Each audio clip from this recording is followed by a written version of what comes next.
로봇 하드웨어 개발 기사 필기, 핵심만 확실하게 아맞다 아카데미입니다. 회로도가 똑같은 두 보드에 처음 전원을 넣자 하나는 연기가 나고 하나는 매끄럽게 돕니다. 무엇이 운명을 갈랐을까요? 책상 위에 보드 두 장이 놓여 있습니다. 회로도를 나란히 펼쳐보면 부품도 값도 똑같습니다. 같은 도면, 같은 부품 목록. 그런데 처음 전원을 넣는 순간 운명이 갈립니다. 한 장은 스위치 소재서 가느다란 연기가 피어오르고 다른 한 장은 모터가 스르륵 부드럽게 돌기 시작합니다. 회로도가 같은데 왜 하나만 타버렸을까요? 정답은 회로도 바깥에 있습니다. 갈린 건 딱 세 가지입니다. 힘을 다루는 회로를 어떻게 설계했는가, 그 회로를 구리 패턴으로 어떻게 앉혔는가, 그리고 처음 전원을 어떻게 넣었는가. 오늘 이 세 막을 차례로 걷습니다. 드라이버 회로가 하는 일은 한 문장으로 정리됩니다. 아주 약한 신호를 아주 큰 힘으로 바꿔주는 밸브입니다. 제어기가 내보내는 신호는 겨우 몇 밀리암페어짜리 속삭임인데 모터는 수십 암페어를 삼킵니다. 이 둘을 직접 이으면 신호 쪽이 타버립니다. 수도 밸브를 떠올려 보세요. 손가락으로 밸브 손잡이를 살짝 돌리는 힘은 아주 작지만 그 손잡이가 여는 물길로는 어마어마한 물이 쏟아집니다. 작은 힘으로 큰 흐름을 여닫는 것, 드라이버가 하는 일이 바로 이겁니다. 오늘 세 막은 이렇게 흐릅니다. 첫째 막에서 이 밸브를 회로로 설계하고, 둘째 막에서 그 회로를 기판 구리로 앉히고, 셋째 막에서 완성된 보드에 처음 전원을 넣고 시험합니다. 모터를 정방향으로도 역방향으로도 그리고 멈추게도 하려면 전류가 흐르는 길을 갈아탈 수 있어야 합니다. 이걸 스위치 4개로 해결한 구조가 H-브리지입니다. 네 갈래 수문이 있는 물길을 떠올려 보세요. 왼쪽 위와 오른쪽 아래 수문을 열면 물이 한 방향으로 흐르고 반대쪽 두 수문을 열면 물이 거꾸로 흐릅니다. 모터에 흐르는 전류도 똑같습니다. 대각선으로 마주보는 스위치 2개를 켜면 한쪽 방향, 다른 대각선을 켜면 반대 방향으로 전류가 흘러 회전 방향이 뒤집힙니다. 위쪽 두 스위치를 하이 사이드, 아래쪽 두 스위치를 로우 사이드라고 부릅니다. 이 네 개를 어떻게 여닫느냐가 오늘 회로 이야기의 뼈대입니다. 방향은 정했으니 이제 속도입니다. 그런데 스위치는 켜짐 아니면 꺼짐 두 상태밖에 없습니다. 중간이 없는데도 속도를 조절하는 방법이 있습니다. 아주 빠르게 켜고 끄기를 반복하는 겁니다. 수도꼭지를 아주 빠르게 여닫는 장면을 떠올려 보세요. 완전히 열었다, 완전히 닫았다를 초당 수천 번 반복하면 우리 눈에는 그냥 중간 세기로 흐르는 물처럼 보입니다. 켜있는 시간의 비율, 이걸 듀티라고 부릅니다. 듀티가 크면 평균적으로 더 오래 전압이 걸려 빨라지고 작으면 느려집니다. 예를 들어 24볼트를 걸어두고 켜진 비율을 절반으로 하면 모터는 평균 12볼트를 받는 것처럼 돕니다. 형광등이 사실은 빠르게 깜빡이는데 우리 눈엔 계속 켜져 보이는 것과 같은 원리입니다. 여기서 회로 설계의 첫 번째 함정이 등장합니다. 같은 세로줄, 그러니까 하나의 레그에는 위 스위치와 아래 스위치가 있죠. 이 둘이 아주 잠깐이라도 동시에 켜지면 전원 플러스에서 마이너스까지 아무 저항 없이 곧장 이어집니다. 전원을 그대로 단락시키는 겁니다. 이 순간 흐르는 어마어마한 전류를 관통전류 또는 슈스루라고 부릅니다. 좁은 회전문을 떠올려 보세요. 한 사람이 차에 빠져나가기도 전에 반대쪽에서 다른 사람이 밀고 들어오면 문 안에서 충돌합니다. 그래서 넣는 장치가 데드타임입니다. 위 스위치를 끄고 나서 아주 짧은 공백을 둔 뒤에야 아래 스위치를 켭니다. 한 사람이 완전히 나간 걸 확인하고 다음 사람을 들여보내는 거죠. 다만 이 공백이 너무 길면 그만큼 전압이 제대로 못 걸려 출력 파형이 찌그러집니다. 안전과 파형 품질 사이의 줄다리기입니다. 모테어에는 우리가 잊기 쉬운 성질이 하나 있습니다. 모터 감긴 선, 즉 코일은 전류를 급하게 끊는 걸 극도로 싫어합니다. 흐르던 전류를 억지로 뚝 끊으면 코일은 그 전류를 이어가려고 아주 높은 전압을 순간적으로 튀겨냅니다. 이 서지 전압이 스위치 소자를 뚫어버립니다. 수도관을 세게 흐르던 물을 밸브로 순식간에 닫으면 쾅 하고 관을 때리는 수격 현상이 일어나는 것과 똑같습니다. 관이 터지지 않게 하려면 물이 빠져나갈 우회로를 열어줘야 합니다. 전류에게 그 비상구가 되어주는 부품이 프리휠링 다이오드, 환류 다이오드입니다. 스위치가 꺼진 순간에도 모터 전류가 다이오드를 통해 계속 빙 돌 수 있게 길을 열어줍니다. 기억할 한 문장은 이겁니다. 인덕터 전류는 끊는 게 아니라 돌려보내는 겁니다. 스위치 소자를 켜려면 게이트라는 문을 열어야 하는데 제어기가 내보내는 3.3V로는 파워 소자의 문을 힘있게 열지 못합니다. 그래서 중간에 게이트 드라이버라는 근육을 둡니다. 약한 신호를 받아 게이트를 확실하게 밀어 여는 역할이죠. 그런데 위쪽 스위치, 하이사이드에는 까다로운 문제가 있습니다. 이 스위치의 기준점이 고정돼 있지 않고 위아래로 떠다닙니다. 게이트를 켜려면 그 떠다니는 기준점보다도 더 높은 전압이 필요합니다. 이걸 해결하는 게 부트스트랩 커패시터입니다. 아래쪽 스위치가 켜져 있는 동안 이 커패시터가 미리 충전됐다가 위쪽 스위치를 켤 때 그 저장해둔 전기를 꺼냈습니다. 잠깐 쓰고 다시 채우는 휴대용 보조 배터리인 셈이죠. 여기서 필기 최대 함정, 부트스트랩은 절연이 아니라 그저 떠있는 전원, 플로팅 전원입니다. 그리고 아래쪽이 켜지는 구간이 있어야만 다시 충전되므로 위쪽만 계속 켜두면 결국 방전돼 버립니다. 정답은 B입니다. 같은 레그의 위아래 스위치가 잠깐이라도 동시에 켜지면 전원이 그대로 단락돼 관통 전류가 흐르고 소자가 파괴됩니다. 데드타임은 위를 끈 뒤 짧은 공백을 두고 아래를 켜서 이 동시도통을 막는 장치입니다. 참고로 데드타임을 과하게 주면 오히려 출력 파형이 왜곡되니 없애는 게 아니라 최소로 확보하는 것이 핵심입니다. 정답은 B입니다. 부트스트랩 커패시터는 로우 사이드가 켜져 스위칭 노드가 낮아진 구간에 충전됐다가 하이 사이드를 켤 때 그 전기를 꺼냈습니다. 그래서 하단이 켜지는 구간이 없으면 재충전이 안 돼 결국 방전됩니다.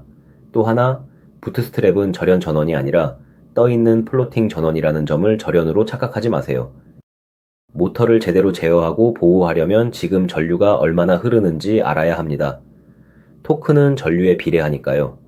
전류를 재는 가장 값싼 방법은 아주 작은 저항 하나를 전류 길목에 끼워두고 그 저항 양단에 생기는 미세한 전압을 읽는 겁니다. 이 저항을 션트라고 부릅니다. 좁은 관에 물을 통과시키고 앞뒤 압력 차이로 물이 얼마나 흐르는지 가늠하는 것과 같습니다. 그 중에서도 아래쪽 로우 사이드에 션트를 두는 방식은 값이 싸고 읽어야 할 전압 기준이 낮아 편합니다.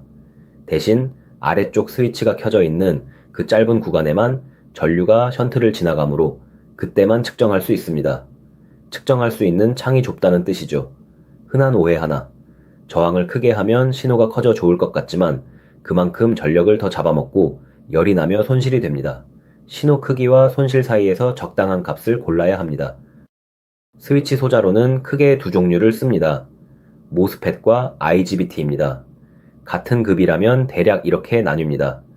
모스펫은 상대적으로 낮은 전압에서 아주 빠르게 켜고 끌 수 있어 높은 주파수에 유리합니다. 로봇 관절에 들어가는 드라이버 대부분이 이쪽입니다. 반면 IGBT는 높은 전압, 큰 전류를 다루는데 강합니다. 다만 끌 때 전류가 꼬리처럼 남는 테일 전류가 있어 아주 빠른 스위칭에는 불리합니다. 전압이 높고 전류가 크면 IGBT, 빠르고 정밀하면 모스펫, 이렇게 잡아두면 됩니다. 여기에 게이트 저항이라는 손잡이가 하나 더 있습니다. 게이트 앞에 저항을 키우면 스위치가 천천히 열리고 닫힙니다.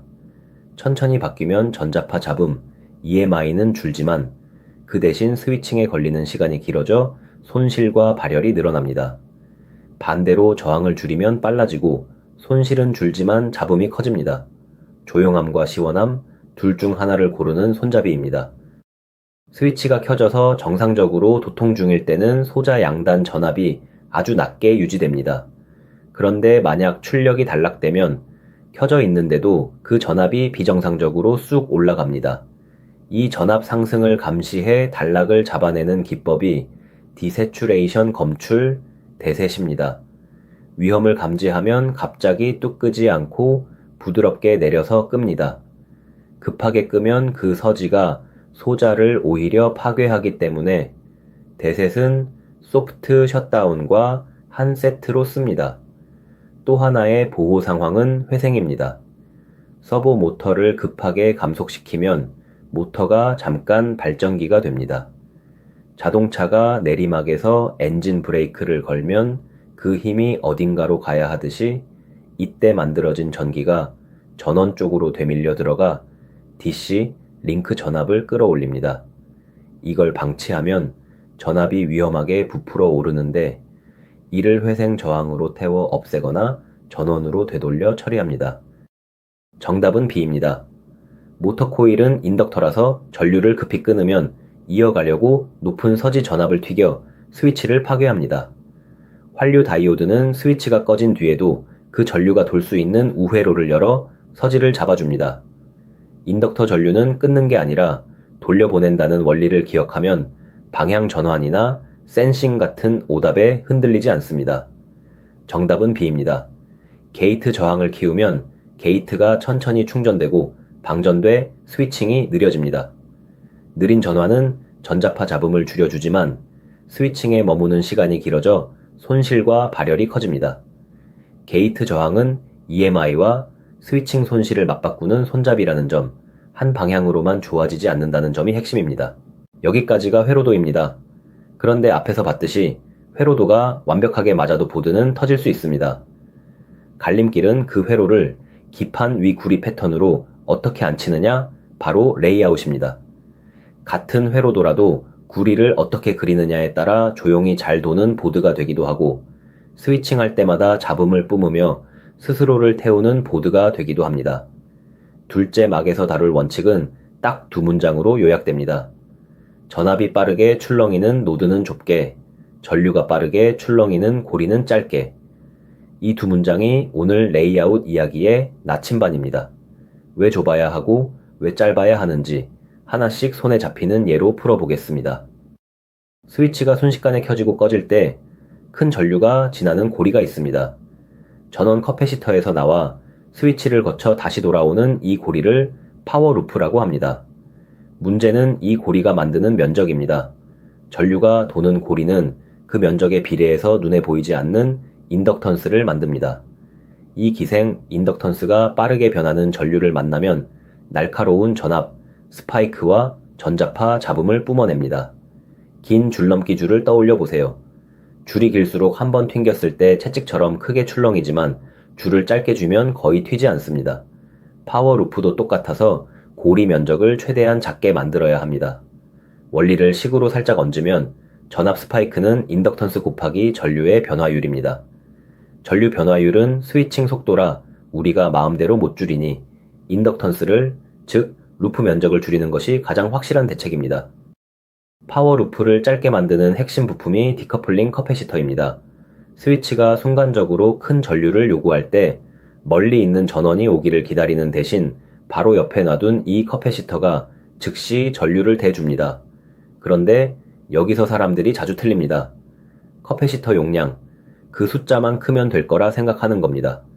실제로는 용량보다 이 커패시터가 스위치까지 얼마나 가까운가, 배선고리가 얼마나 짧은가가 훨씬 중요합니다. 아무리 큰 물탱크라도 수도꼭지에서 멀찍이 떨어져 있으면 급히 물이 필요한 순간 제때 도착하지 못합니다. 물탱크는 수도꼭지 바로 옆에 있어야 소용이 있죠. 그래서 디커플링 커패시터는 스위치 핀에 가장 가깝게 붙이고 연결하는 비야, 즉 층을 잇는 구멍도 짧게 둡니다. 커패시터가 가진 자체, 인덕턴스를 ESL이라 부르는데 이 값과 배선 길이가 짧을수록 순간 대응이 빨라집니다. 앞에서 전류를 재려고 션트 저항을 뒀죠. 그런데 이걸 어떻게 연결하느냐로 정확도가 완전히 갈립니다. 큰 전류가 흐르는 배선은 그 자체로도 아주 작은 저항을 갖습니다. 만약 이 굵은 배선 위에서 전압을 재면 션트 저항의 값에 배선 저항까지 슬쩍 섞여 들어가 측정이 부풀려집니다. 저울 위에 올려놓은 물건을 재면서 손으로 살짝 누르고 있는 것과 같습니다. 손 힘이 무게에 섞여 정확한 값이 안 나오죠. 해결책이 켈빈 접속 또는 사단자 접속입니다. 큰 전류가 지나가는 굵은 경로와 전압을 읽는 가느다란 측정 전용 경로를 저항 몸체 바로 옆에서 따로 뽑아내는 방식입니다. 측정선에는 전류가 거의 안 흐르니 배선 저항의 영향이 사라지고 오직 션트 저항, 양단의 순수한 전압만 읽힙니다. 굵은 전류 경로와 가는 감지 경로를 분리한다. 이것만 기억하면 됩니다. 정답은 B입니다. 전류가 도는 고리의 면적이 클수록 기생 인덕턴스가 커지고 그 인덕턴스가 빠른 전류 변화를 만나 전압 스파이크와 전자파 잡음을 만듭니다. 스파이크는 인덕턴스 곱하기 전류 변화율이라 우리가 줄일 수 있는 건 인덕턴스, 즉 루프 면적입니다. 면적 절약이 아니라 인덕턴스 억제가 목적이라는 점이 핵심입니다. 정답은 B입니다. 큰 전류가 흐르는 굵은 배선은 자체 저항이 있어서 그 위에서 전압을 재면 배선 저항이 섞여 값이 부풀려집니다. 켈빈 접속은 전류가 흐르는 경로와 전압을 읽는 경로를 저항 몸체 바로 옆에서 따로 뽑아 이 오차를 없앱니다. 소비 전력이나 저항값과는 무관하고 오직 측정 정확도를 위한 배선 기법입니다. 그라운드 이야기는 늘 오해가 많습니다. 파워 그라운드와 아날로그 그라운드를 나눈다고 하면 많은 분이 둘을 물리적으로 뚝 끊어 놓는 걸 떠올립니다. 하지만 진짜 핵심은 나누는 게 아니라 돌아오는 전류가 어느 길로 흐를지를 설계하는 겁니다.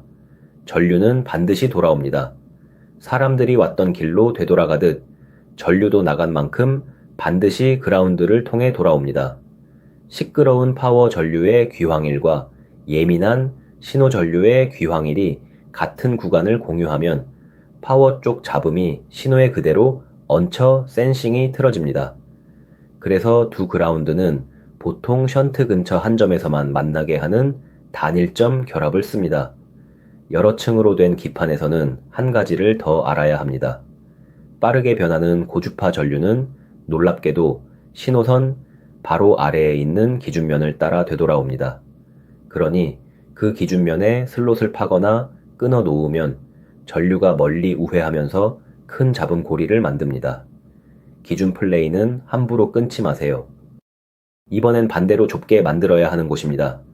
하프 브리지 한가운데 위 스위치와 아래 스위치가 만나는 지점을 스위칭 노드라고 합니다. 이 지점의 전압은 스위칭할 때마다 바닥과 꼭대기를 순식간에 오르내립니다.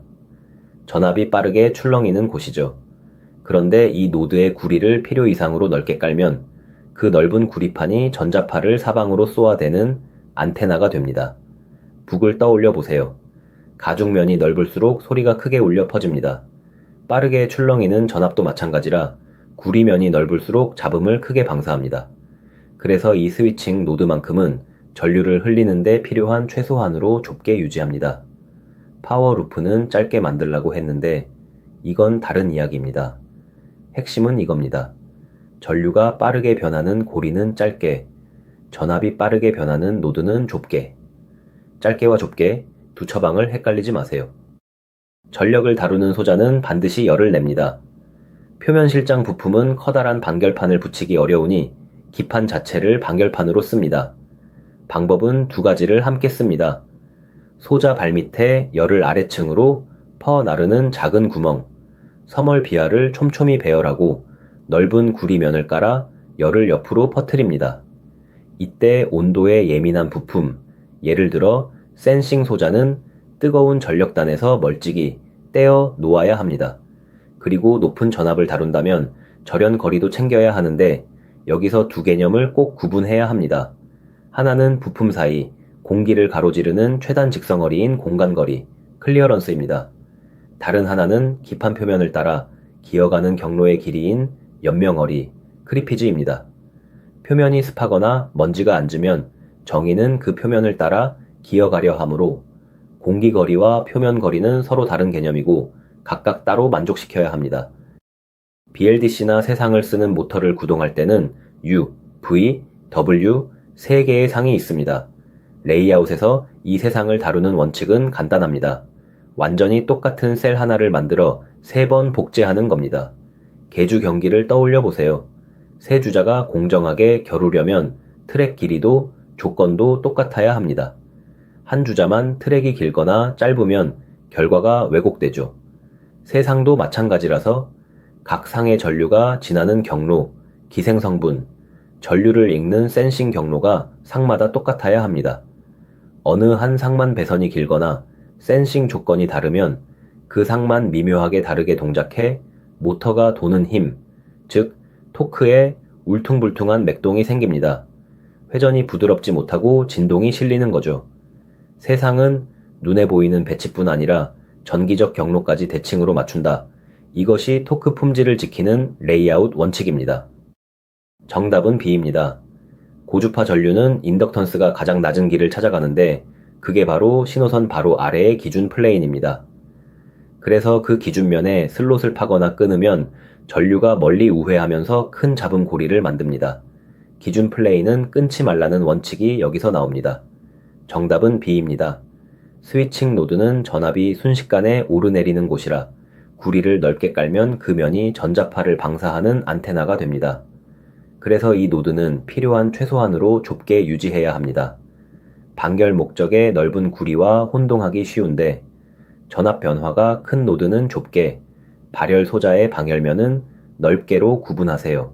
회로도도 맞고 구리 레이아웃도 완벽하게 그렸다고 합시다. 그래도 아직 끝이 아닙니다.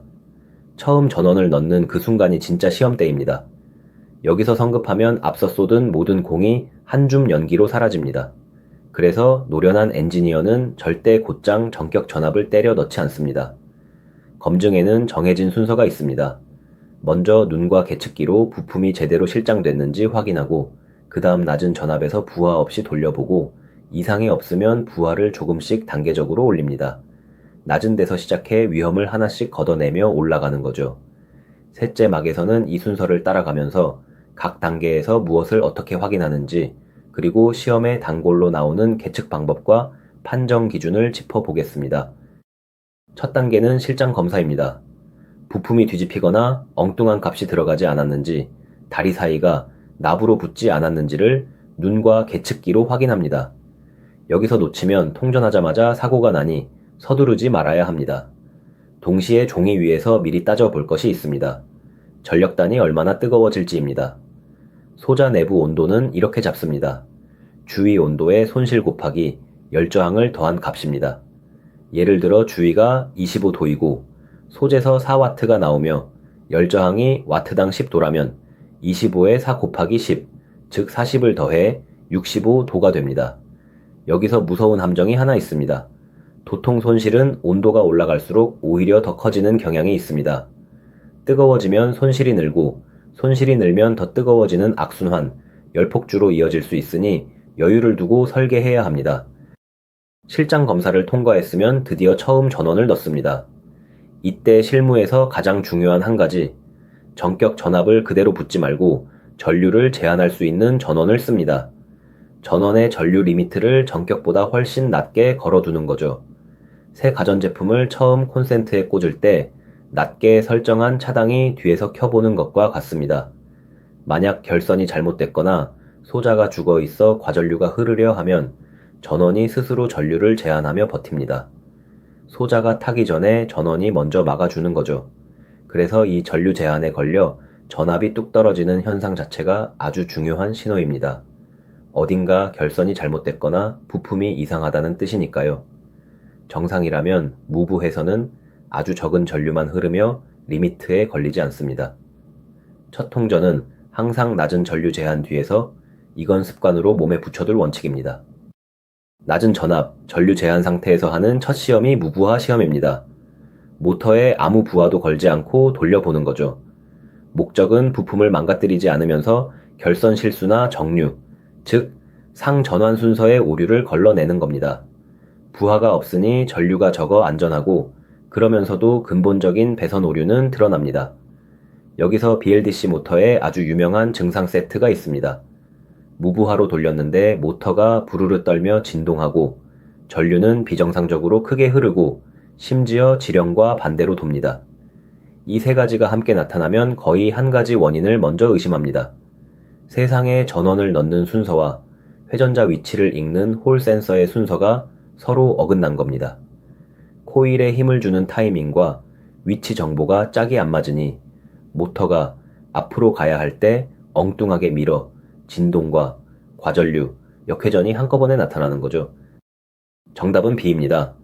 첫 통전에서 결선이 틀렸거나 소자가 죽어 있으면 과전류가 흐르는데 전류 제한을 낮게 걸어두면 소자가 타기 전에 전원이 먼저 전류를 막아줍니다. 오히려 이 제한에 걸려 전압이 떨어지는 것 자체가 이상을 알리는 신호입니다. 속도 조절이나 주파수와는 무관한 안전한 초기 통전을 위한 실무 습관입니다. 정답은 B입니다. 진동과 과대 전류, 역회전이 한꺼번에 나타나는 것은 코일에 힘을 주는 상순서와 회전자 위치를 읽는 홀센서 순서가 어긋났을 때의 전형적인 증상입니다. 위치 정보와 여자 타이밍이 짝이 안 맞아 힘의 방향이 엉키는 거죠. 이 세 증상이 세트로 오면 다이오드나 커패시터보다 상순서와 홀순서 매칭을 먼저 확인하세요. 무브화까지 통과했으면 계측기로 회로가 의도대로 동작하는지 확인합니다. 먼저 데드타임 검증입니다. 같은 레그의 위 게이트와 아래 게이트 신호를 하나가 완전히 꺼진 뒤 다른 하나가 켜지기까지의 간격을 실제로 재봅니다. 이때 주의할 점, 위쪽 게이트는 기준점이 떠 있어서 일반 프로브로 그냥 찍으면 위험하고 부정확합니다. 두 점의 차이만 읽는 차동 프로브나 절연 프로브를 써야 합니다. 다음은 전류를 재는 세 가지 수단인데 각각 성격이 다릅니다. 션트 저항은 직류까지 잴 수 있지만 절연이 안 됩니다. 로고스키 코일은 도선을 감아 재는데 교류 성분만 잴 수 있어 직류는 못 봅니다. 홀 효과 프로브는 절연이 되는 장점이 있지만 잴 수 있는 주파수 대역에 한계가 있고 값이 서서히 흐르는 드리프트가 있습니다. 무엇을 재느냐에 맞춰 골라야 한다는 게 시험 포인트입니다. 이제 부하를 단계적으로 올리며 세 가지 본격 시험을 합니다. 첫째는 온도 상승 시험입니다. 정해진 부하로 계속 돌려서 온도가 더 오르지 않고 안정되는 열평형에 이르면 그때 주위 온도 대비 얼마나 올랐는지 그 상승분을 측정합니다. 이 상승분을 소자 전격과 절연 등급이 허용하는 한계와 비교해 합격 여부를 판정합니다. 둘째는 동력계, 다이나모미터를 쓰는 시험입니다. 모터의 운전점을 이리저리 훑으면서 축에서 나오는 기계적 출력과 전기적으로 들어가는 입력을 정상 상태에서 동시에 잽니다. 두 값을 견주면 이 드라이버와 모터가 얼마나 효율적인지, 어떤 특성을 갖는지 그림이 나옵니다. 셋째는 스태핑 모터라면 탈조 시험입니다. 명령으로 준 펄스 수와 축이 실제로 돈 각도를 대조해 지시대로 정확히 움직였는지 봅니다. 여기에 가감속을 붙이고 부하를 올려가며 어디까지 견디는지 그 한계 마진까지 확인합니다. 시험의 마지막 관문은 보호 기능이 진짜로 동작하는지입니다. 여기서는 세 가지를 실제로 재야 합니다. 이상 상황을 만들었을 때 몇에서 트립, 즉 차단이 걸리는지, 그 임계값, 위험이 생기고 나서 차단까지 걸리는 응답 시간, 그리고 차단된 뒤 어떻게 복귀하는지 그 동작. 이 세 가지를 눈으로 확인해야 보호가 살아있다고 말할 수 있습니다. 자, 여기서 한 가지 짚고 갑니다. 버닌 시험은 과연 무엇을 걸러낼까요? 버닌은 보드를 일정 시간 동안 실제와 비슷한 조건으로 계속 돌리는 시험입니다. 제품이 살아온 수명을 그래프로 그리면 욕조 모양이 되는데 초기에 불량이 몰려 나오는 구간이 있습니다. 버닌은 바로 이 초기 고장을 미리 소진시켜 걸러내는 초기 불량 선별용입니다. 여기서 헷갈리면 안 되는 것, 버닌은 제품이 얼마나 오래 버티는지 보는 수명 시험도 아니고 전자파 적합성을 보는 시험도 아닙니다. 목적이 서로 다릅니다. 정답은 B입니다. 션트 저항은 직류까지 잴 수 있는 대신 회로와 절연되지 않습니다. 로고스키 코일은 교류 성분만 재서 직류는 못 보고 홀 프로브는 절연이 되지만 대역과 드리프트 제약이 있습니다.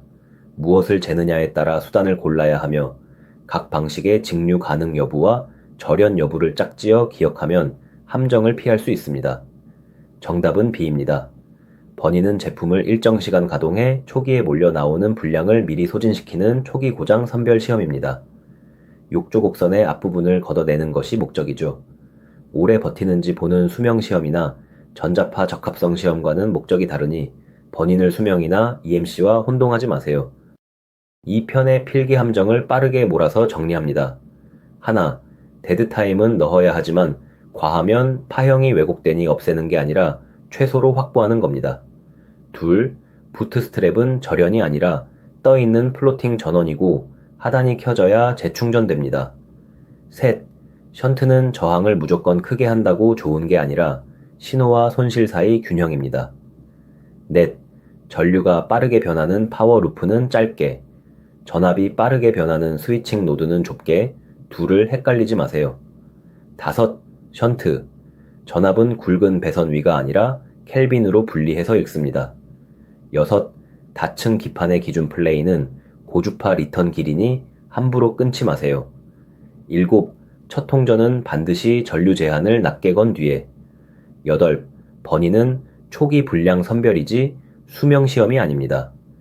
이 8개만 확실히 잡아도 이 범위 오답은 거의 피합니다.